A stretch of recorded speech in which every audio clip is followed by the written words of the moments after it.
Java e Europës ka ngritur si parin me një koncert ku nota të paluajtura më parë jehuan në skenën e Universitetit të Arteve.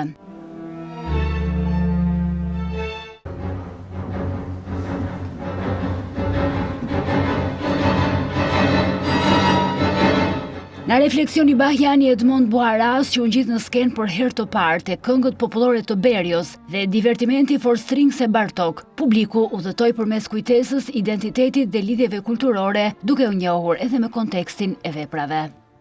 Të tre këta kompozitor, po themi, kanë qenë novator për periudhën që kanë jetuar. Për të arritur diversiteti kulturor, mendova që zgjedhim një program që prek pak nga gjithë sfera gjeografike e Europës, po themi, por edhe nga periudhat ndryshme të muzikës. Është një lidhje midis muzikës folk, barokë dhe asaj bashkohore.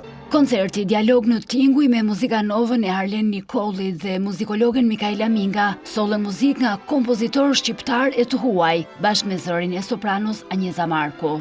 Ideja është që të fokusohemi tek muzika e shekullit 20 dhe muzika bashkëkohore, sepse këto kanë qenë më të largëtat për skenën shqiptare për shumë vite, të paktën deri në fund viteve të 10, kompozitorë si Berio dhe Bela Bartok lueshin pak ose as pak. Berio ishte i pamundur për të luajtur.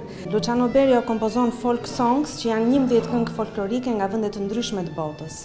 Dhe ai nuk përpiqet t'i ndajë ato, nuk përpiqet të gjejë rënjet etnike të këtyre këngëve, por përpiqet të gjejë çfarë i bën bashkë.